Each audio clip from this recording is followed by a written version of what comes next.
Please help me give big smooches to my guest, Aleeza Ben Shalom. Thank you for having me.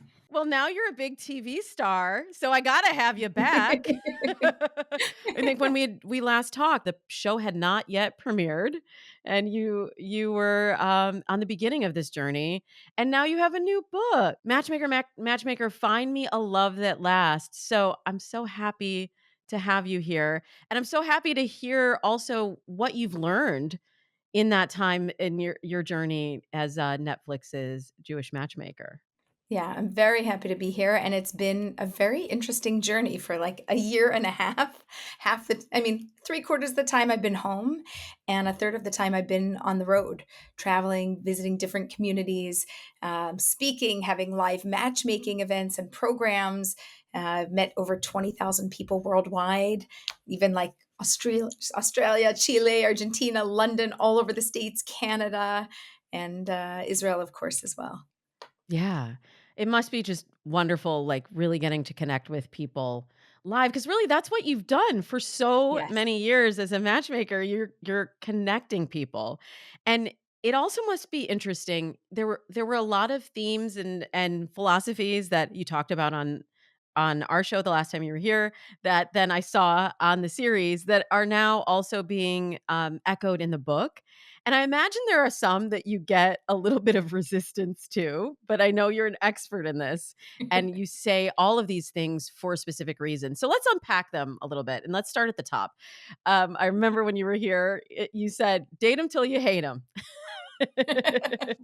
Everybody So loves that one. I love it.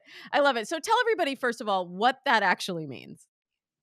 Date them till you hate them is the smart way of saying give somebody a chance. Like, don't just write them off. Don't walk in a room, look at them, and be like, no, don't after 5 minutes and hearing one thing that you didn't like, be like, no. If you actually listen to them and you go on a date, great. I don't know, an hour, 2 hours, you have that much information. But actually, if you dated them for a little longer, 2 dates, 3 dates, 4 dates, 5 dates, imagine if you add all that up, those 2 hours, that initially that's all the information you have about somebody. But after 10 hours, 20 hours, that little thing that bothered you might be just like nothing compared to how amazing they are. And but for our own eyes and or ears or preferences, we jump in our way trying to like save ourselves, like save myself from another bad date. But the truth is sometimes things are pretty neutral and people are trying to get a yes really fast because we live in a society where things are so quick paced that I should know. Oh my gosh, of course. I'm just going to know when I meet them. And I'm like, oh, that's nice. Ask people. It's not true, right? Some people, yeah, 10% maybe. 90% of people really don't know when they meet their person. And it really takes a much longer time. Yeah, totally. And people are always asking me, well, tell me the exact number of dates. And I have in my book, I talk about a 3 date rule where, after 3 dates, you should be curious, but stay with it until the third date at least. Cause just as you're saying, more can be revealed. But I'm curious about the hate 'em part. So you don't date 'em after you hate 'em, right? Okay, so when you get to the point where you look at them and you're like, "No, like I'm not gonna wake up next to you. No, I cannot possibly listen for another minute like this. It's bothering me to the core of who I am. It's just not compatible." It's a great time to say no, and I'm okay saying no. You could say no after one date. Yes, I'd rather a second date or a third date, but there are definitely one and dones, and it's reasonable. But as long as there's a deal breaker in there, like not a maybe, like don't tell me I just don't know and I'm feeling maybe and that's a no. Like when I say hate them, it's like, no, I don't want you in my life with me living my life. It's not going to work for me. Yeah, you need to have clarity. And if you're still curious or you're still a maybe, then it's worth at least showing up until you have clarity. But I'm curious. Aha, there, see what I did there? I'm curious. I'm sure you've had, as a matchmaker, you people come to you, Aleeza, because you can see what they can't see about themselves, about the people who they're dating. And I'm sure you have so many stories of times when you just needed to get people to the table, and once they were there, or once they continued that process of dating them until they hated them, that sometimes there's, like, discovery in that, and they maybe ended up in a different place than they ever imagined if they weren't working with you and having somebody saying, "Go again. Try it again. Stay curious. Stay in it." Yeah, it's happened so many times and through the generations. Recently, I heard a story about a woman who was in her 70s, and she's like, nah, he's not like my type, like good human, but just not my type. And then this little Aleeza voice in her head was like, date him till you hate him. And she's like, well, I don't hate him. I guess I could just go out with him. And she went out with him. And then she's like, after the second date, she's like, I still don't hate him, but like, I guess I'll go out with him. And, and the Aleeza date him till you hate him kept coming back to her. And it's been months now. I called, I got the update. I'm like, how are you doing? She goes, I kind of really like him. I was like, but I want to know, how did you get over it? Right? Because she had something to get over because it wasn't exactly for her. I said, she's like, well, he's not exactly my looks. I said, what'd you do? She goes, I asked him for some photos of like when he was younger. I was like, oh, she's like, he was really cute. And like, this is the adult grown version of him. She's like, I would have picked him back then, and this is what I would have been with anyway. So, like, okay, I could accept that.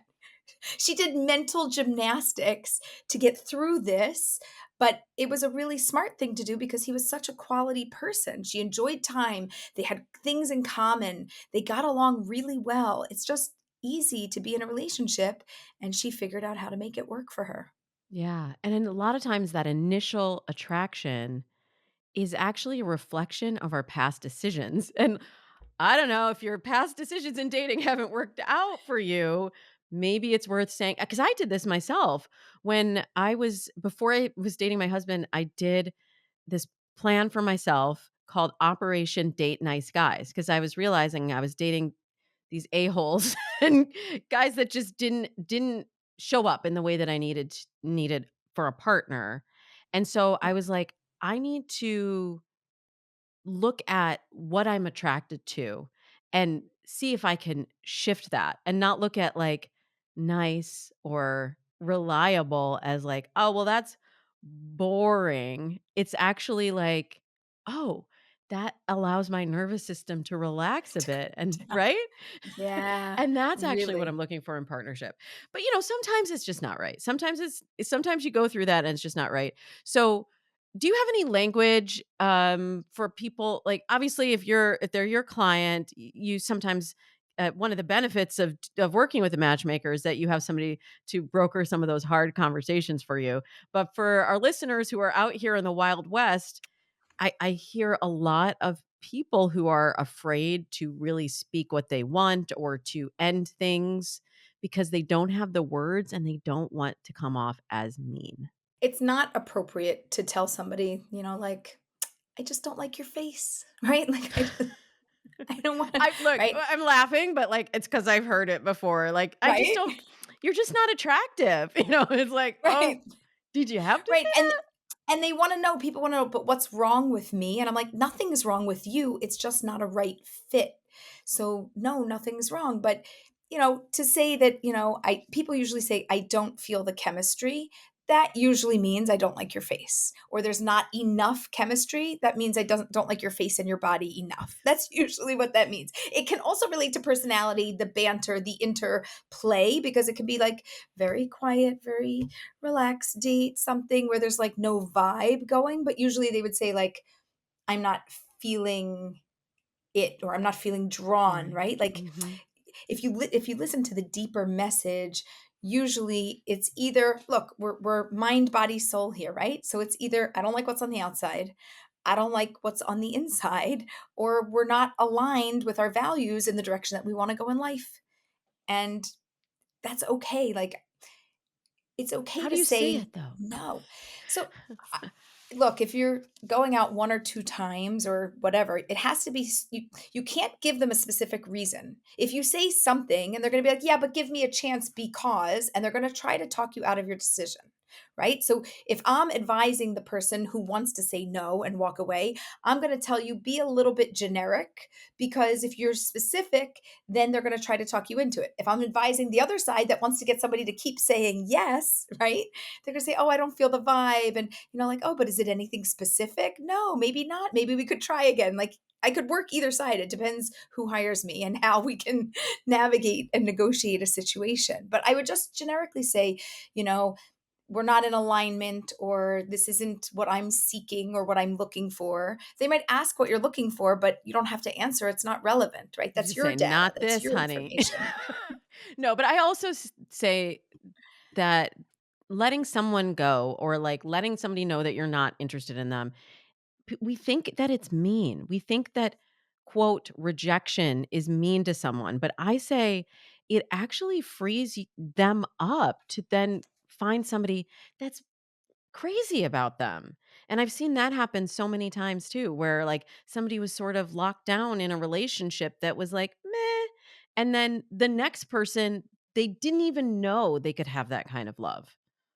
And so Right. if you think of it like you're just, you're setting them free. Yeah, and my way of saying that is rejection is God's protection. It's one of the That's right. chapters in the book. You That's led right. in, that was good. You But it really is a protection, but it's also a blessing, because it's a blessing for you to move on, and like you said, it's a blessing for them to move on. Somebody once was holding on to somebody and I was like, "What are you doing?" And they're like, "But it's like it's not fair for me to not give them a real chance." I was like, "True, but are you going to change your mind? Like, now you've been in it for like 5 months, has anything really shifted for you?" They're like, "No, but maybe let me give it longer." I said, "I don't know how much longer you need after 5 months. If it's not for you, it's not for you." And I said, "You're now holding them up. You like Yeah. you've got their dance card and they can't go dance with anybody else. Like, let them go, let them heal, let them move on, let them Right. graduate from this relationship, and then they can go find somebody really awesome." That's right. That's right. It's all there. Chapter 5 of the book. So so let's go back to some of these unpopular but very wise opinions, Aliza. You also have a rule about touching one another. And this was very controversial. The last time you were here on Dates and Mates, people were like, "I don't even understand this." But I know Yeah. you, this is a researched and this is a tried and true strategy that you use with your clients. Talk to us about that. Okay, so I call it the 5 date challenge. And my goal is for you to try to go out 5 times and don't touch that person. And everybody fights. They look at me like, "You know what we do on a first date?" And I was like, "Yes, I do. And that's why I want you to try this." Because, first of all, you're going to thank me on date 6, because the attraction and the chemistry, if it's there, I did you a huge favor. You're welcome. Okay. And I want to know if any of your listeners have actually tried it. Since I've been here before, I'm going to guess a few of them have. And if you tried it and you didn't end up getting to a fifth date, I also saved you. Like, what did you need another experience for? Like, we don't need another notch on your bedpost. So Yeah. the 5 date challenge is like, just try not touching. If you like them enough to see them on a second date, great. If you like them enough for a third date, a fourth date, great. What do I know? I know you like them, but more than that, we're not playing psychic. We know that they also like you. They're getting nothing out of this except pure you without the physical you. And if they're Okay, not wait. getting the physical you, We they gotta must break like the you. they must like you if they're not getting the physical you, but, I'm gonna have to get a little more clarification on this no touching rule in just a second. Don't you like listening to Dates and Mates? Don't you like it being free? Well, then please, please support the sponsors of the show who help us bring you Dates and Mates. All right, now, Lisa, I really want to clarify this no touching rule. You're saying no touching at all in the first 5 dates? Okay, let's be clear. Not a pat on the back, not a hug, not a kiss on the cheek, not a holding of the hands. Literally, you can pretend that they're electrified, and if you touch them, you're going to get zapped. You cannot physically touch them at all. And This is a challenge. I'm going to recommend, let me give you a few tips for how to succeed at this. Do not try having a date at home Oh, no. alone, That won't work right? at all. Right? Yes. Get out of the car and don't sit there for too long late at night when it's dark and romantic energy is in the air, right? Also, the opposite is true if you're trying to like make the mood or not encourage the mood, right? You want to have chemistry, but you want to hold, I'm going to be straight with you. You want to hold the sexual tension between you. The minute you touch, you break the sexual tension. That tension, that thing that's between you that is like magnetic, that's like holding you there, that's trying to bring you closer and you're not letting it happen. When it does happen later on, it you will be very very happy and very grateful. And if it doesn't happen, they weren't your person anyway. And who needs to waste 3 months with somebody when you could figure this out in 5 dates? Like, boom, boom, next, next, next, next, next. All you need is 5 dates. If you can't get past a fifth date with no touching, you're not getting to 6 months and you're definitely not getting to marriage. So it's not your human. I just saved you. Men, thousands of dollars on dates that were wasted, and women, thousands of hours on emotional stress, even pulling yourself together. Like, you don't need that. We just don't need that. Yeah. Also, I do have this thing I would like the gentleman to pay. I had an implication there, and I'm not just gonna pretend like splitting the bill is like cool by me. I think splitting the bill splits the connection. Gentlemen, I like men to be a gentleman, and ladies, if you want to take him out for a date, go for it. But I'm not into splitting the bill. Totally another subject. But Ever at all? I give to me, you give to you. How are we building a relationship? Hmm. I Right? get you. I think about a child, right? No, no, I got it. I'll take care of me, you take care of you. Good. Go live by yourself. How are we going to grow in our love and our connection to one another? When we give to each other, we grow in our connection and our love for another. That also means when we receive, we allow the other person's connection to us to grow. So when I allow him to pay, then I allow him to feel more you'd think maybe I should feel more connected to him, but actually he will feel more connected to you. If you split the bill, you are splitting the connection. You're not allowing the natural give and take that happen in a long-term relationship develop from a very early stage. I actually love that. And I was talking to a client about this not too long ago who offered a woman who was dating a man who offered to pay. And he was like, "Oh, well, how about we split?" And she was like, "I'm trying to do something nice for you here," you know? And when you think of it from an energetic perspective, it makes Yes. so much sense that it's like, "Hey, I'm saying I wanna show care for you. You've shown care for me for the last couple dates. I'm saying I wanna show care for you." And when someone blocks that or says to s I wanna split, like you said, Well, it splits the sometimes this connection, was the connection. Sometimes the men think it's a test. I've had them talk to me. They're right? like, "Elisa," I'm so confused. She offered. What am I supposed to say? No, because then she's mad at me that I didn't let her." And I said, You're right. It's a confusing world. You're right, Yeah. but it is a Yeah. test." A lot of women are like, "No, I'm really testing him. Like, I don't really, I didn't really want to pay. I wanted to see if he was going to man up." Yeah. And I know predominantly you work with heterosexual couples, but you and I have both coached LGBTQ daters, and you talk actually about a bisexual client in the book. My rule on that is whoever initiates the date pays for that date, in the early phase, and then you kind of figure out. Do you have a rule for same-sex couples? I don't have a rule, but I like yours. You can have it. We can share I it. can, We can share it. we can share. Not I that mean, we're splitting. We're not splitting. we're I'm just giving. sharing, not We're sharing. I'm splitting. offering it. Okay, so there's so much more in this book that I want to get to in the time that we have together. So one chapter you is called "Do the Math," and there's an equation that you use to determine if a relationship has staying power. Can you do the math for us? We're looking for somebody else, and everybody's like, "Oh, we want to have similar interests, and we want to like be able to listen to the same music." And I was like, "Right."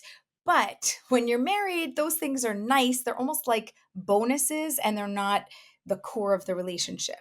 If we're talking about the core of the relationship, we're talking about the personality of who somebody is and their core values of what they want. What type of a life do they want to lead?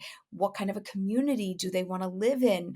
What do they want to accomplish in 2 years, 5 years, 10 years, right? Do you see yourself married? Do you see yourself having children? Is it first time round, second time round? Is it an older single, a younger single? Like, what is your vision and how aligned is this other human being with your vision? And yeah, you'll listen to some good music on the road and you'll have to fight about, which station to listen to. And yeah, if you have the same hobbies, great. So you could do those things. But if, you don't have the same hobbies, like my husband likes to fish.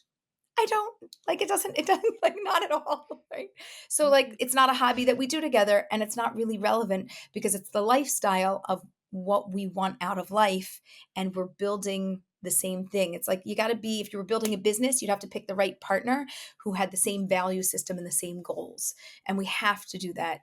And doing the math is like adding it up. Does what I want and who I am align with who you are enough that we make sense to move together through the world? And it should be at Yeah. least, I need us 70% or more aligned in the really big core areas. Yeah, I so agree with you on that. And I think we put a lot of focus on interests. And I think, I don't know if is in some way related to dating apps. Okay, I'm going to get a little esoteric for a second because now you've got me thinking, like, why is this that we put so much focus on interests? And I'm wondering if it's connected to dating apps in that we have to like check certain boxes of, well, I'm interested in these 3 to 4 things that will then impact how we search. Because if we're searching online, we're not meeting people organically in those spaces who share those interests. And so maybe we're kind of front loading that in a way that doesn't actually add up to, as you say, a long-term relationship, long-term compatibility. That's, I think, the biggest issue. So we do match location, we match age, we match height preferences, the hobbies, the interests, and everybody gives like a little blurb. But like you said, there's so many check boxes. And they will ask, do you want to have kids? Don't you want to have kids? Yay, that's a value question, right? Like we got one value based question, but they don't ask the deep rooted questions in a way that would elicit true long term compatibility, right? Like, what type of a community would you like to live in? Whether you define it a small community, a large community, my hometown community, my religious community, right? Or the opposite. Not I'm not into religion, not my religious community, right? We base things on things like politics, and 50 years ago, politics was like we were secret voting. Like nobody would know. You'd go in and everything was a secret. Everybody's announcing when they vote, who they vote for, how everybody's very open. That was like just your own little thing. But when we're talking about deep rooted issues, like not just do you want to go out on a Saturday night and not just do you want to go on a vacation, but family time. What does that mean to you? How do we create a checkbox for not just I value family time. If there was a checkbox that said, I want to have family dinners, when I grow up and I have my family, I want that we have family dinner together. That would be a really great checkbox. I don't think I've ever seen that on any dating app. And Mhm. and just to give you like perspective, my husband's parents have been married for over 60 years. My mom passed away 8 years ago, but my parents were married, from I don't know, from teens, 18, 16, 18, like that, until she passed. Wow. And we grew up with family dinner. That to me, family dinner is family values, right? To somebody else, family vacation is family values, right? Like, That's right. what do these things mean to That's you? me. That's me. I can see some photos of you online taking looked like a fun Yeah, vacation. yeah, yeah. I try to do that regularly. But yeah, and these are all things that I talked with my husband about when we were building our relationship. Actually, that made me think of another part of your book, because you talk also about timelines. And full disclosure, my husband and I met when we were fairly young-ish, not as young as your parents, but fairly young. And we it it it took us 4 years to get married, which I feel like is fine if you're in your mid-20s, but if you're, like, in your 40s or your 60s, like suddenly time takes on a different, well, two things. Time takes on a different significance. And also, I feel like you know yourself better. So you're a lot clearer about those values and things that you were talking about. But in the book, you talk about you should know if this is Yeah. your person within 6 months. Talk to us a little bit more about that. So I've heard a lot of people say to me like, "Oh, I need to go through every season with them, right? Winter, spring, summer, fall. I want to see them through everything after like a year at least, maybe more, then I'll really know." So first of all, if we start out with a 5-date challenge of no touching, we already have a I didn't do baseline. that. Yeah, I did not do that. Just out of the Yeah. gate. Maybe that's why it You took me didn't 4 years we to didn't figure it out. Yeah, we didn't well, so that is part of the problem, like, if we base our relationship on physicality, again, the outside before the inside, or how I feel with you as opposed to how I feel about you, those are 2 very different things, and it's very hard to separate it once it's been initiated. So, if we start with the 5-date challenge and you're not touching, or even if you don't, right? But you go along and you're dating, if I'm gonna call it marriage-minded dating, if I like you, you are either Mr. or Mrs. Right or Mr. or Mrs. Right now. And for me, when I was dating, at a certain point, somewhere in my early 20s, like in my teens, I was dating, but like that wasn't on my mind. But in my early 20s, I really wanted to get married and have a family. It was a very big goal of mine. And I kept looking at them and I'd come home and my mom would be like, new? And I'd be like, well, I think he's just Mr. Right now. And she's like, well, how long do you need to keep him for now?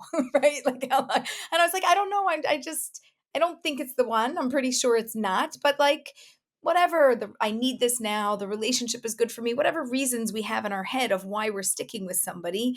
But I like intellectual honesty. But it's just now. I don't see long term because I learned about him. This is his value. This is mine. We're just opposite. It doesn't work for me, right? If you're dating for real, so you're going out once a week, twice a week, maybe as you start dating more, 3 times a week, you see each other, you call each other, everything now is advanced. You're texting. What don't you know about them in 6 months? What don't you know? You spend time with them. You've probably seen their friends. You've probably met maybe some of their family, maybe not.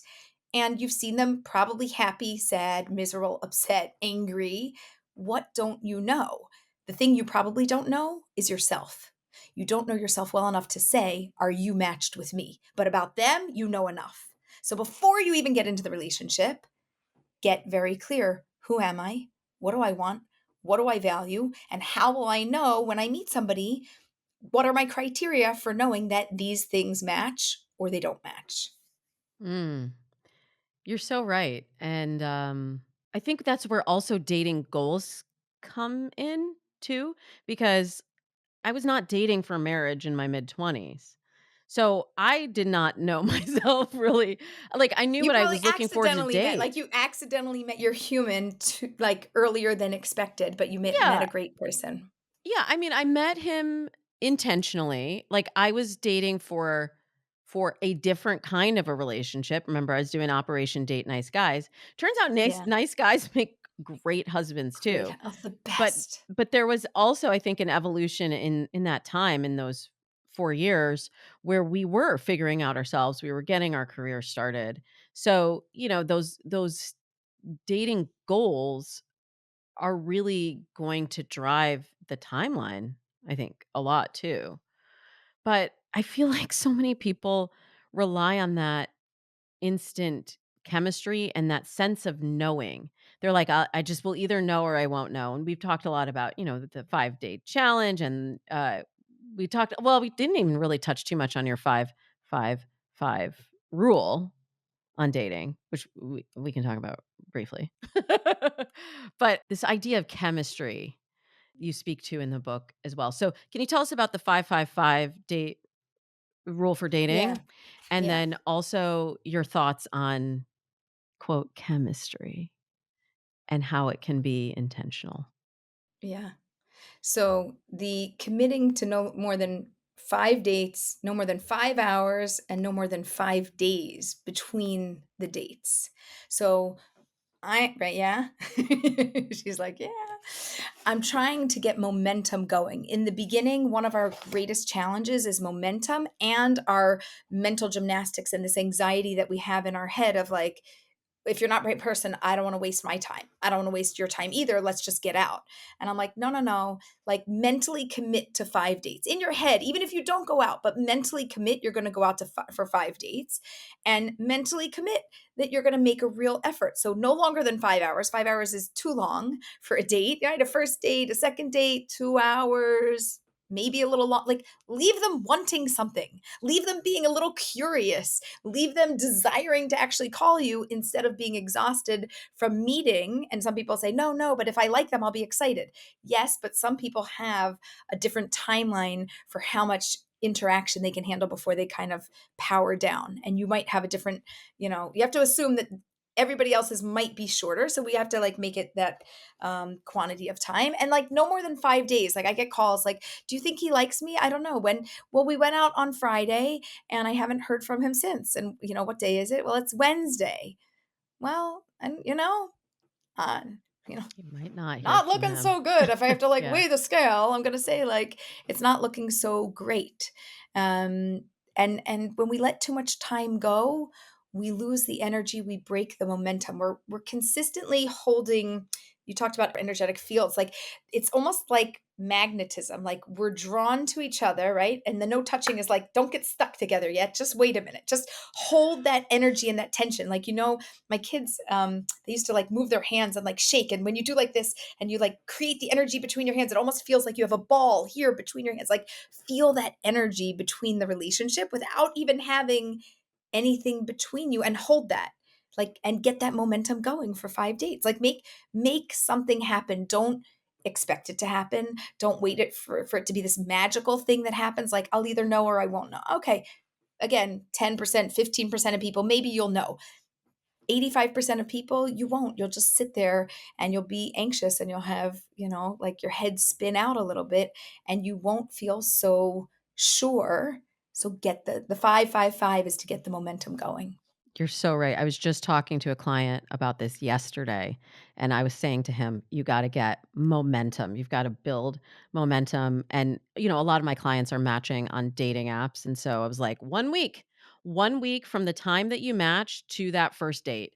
The Yes. likelihood of that materializing into a relationship, if you stay in what I call the texting trap, is so much lower. And then from that point, you have to keep the momentum up. But when you're talking about chemistry, being intentional, is that kind of what you mean? Is when you do follow these guidelines and you're not touching, that you are building the chemistry in that momentum as well? I think the chemistry is a result of the momentum, Yeah. because we're going out, because we keep seeing each other, because we keep asking questions, because we're curious about each other. We're building that connection, and that chemistry starts to be there where it's like, oh, I wish we had a little longer. Oh, you got to go? Oh, okay. Right. Oh, don't worry. I'll call you. Okay. And you're like, are they going to call? Right. There starts to be this push pull that happens between a couple, and we want to see that energy. Again, it's a giving and receiving. You can't, if it's, when it feels off, right? When somebody's all in your face and they're like, yeah, I want to see you. This is amazing. I like you and everything's great. And, da, da, da. And you're like, whoa, back off, right? Like the energy Yeah. is going one way. It's not energy between you, it's energy thrown at you, as opposed Mm. to being a give and take relationship, and the momentum that builds this thing that we call chemistry, which when you're not touching, it's based on values. You can have chemistry also based on physicality. Not so hard, my friend. It's very easy. But do you want to stick with them for a lifetime? Probably not. Most of them, not really. But like you can have a great night, you just can't have a great night every night for the rest of your life. And you Oh, could have a great night every night for the rest of your life if you also chose a person whose insides you were really aligned with. Not just that you like. It's not that I like who you are on the inside. It's that you and I are aligned. We have more similarities than differences, and we're heading in a similar direction. oh, that's so genius. I as you were talking, I was imagining, people are always saying when you have these kind of rules and guidelines, they're like, it's kind of like you're gamifying dating. Like there's the dating game. And as you were describing it, Aliza, I saw it as a dance. It's like dating is not a game, it's a dance. And that motion that you are creating is what creates the dance. And as you were saying, if somebody is like in your face and someone's coming at you, they're not dancing with you. They're taking over the stage, right? And so that feeling, it was just so evocative to me. Girl, I could talk to you literally all day. I want to talk to you about soulmates.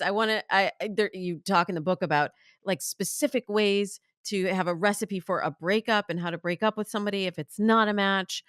And I would love to talk about all those things, but really, I would love for everybody to get a copy of your book, Matchmaker, I will show Matchmaker, Find Me a Love That you. Lasts. It Right? looks There it like is. this. Beautiful book, and you're just such a beautiful human. And I really feel that love you have for your clients and for helping amplify love in the world. That is a mission that we share. Before we go, we have been asking all of our guests this season, what is your most unpopular opinion about dating or relationships today?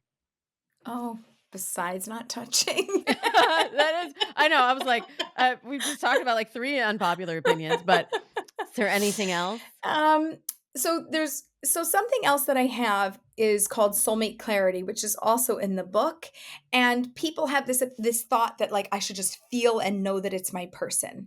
And again, for some people that could be true, but for a majority of people it's not.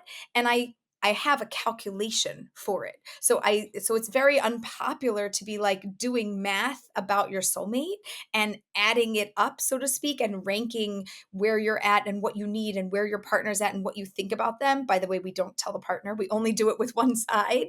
But for anybody that's in question, it's not a list of pros and cons. I think that it's that on steroids. Like it's to the highest degree of who I am, what I want, what I represent, how you trigger me in a negative way, how we mesh in a positive way, and the path that we're taking. And people don't love to like have to get so detailed about it. They're like, I just want to know. I just want to know. But your thinking and your feelings, you can't see. They only exist internally. And soulmate clarity is something visual. It's literally, I chart it out and I'm like, here, does your relationship look like this and feel like this? And they're like, yeah, how'd you know? I was like, well, it's my brain about relationships and your brain about your relationship. We smush it together and poof, I can show you soulmate clarity and what it looks like. And they're like, oh, like, but it doesn't feel right. They're like, "But how could you put a number on it? How could you rank something?" I said, "Do we not know how important something is to us? Do we not realize like what it means to us? But how do you describe what it means to us? Well, we got to rank it. We need numbers." So some people get all up in arms about a numbered system, but it's one of my secret sauces. Mm, you have so many secret sauces. You're like up in the kitchen. You're in the kitchen Kitchen dancing. dancing, doing all of these sauces.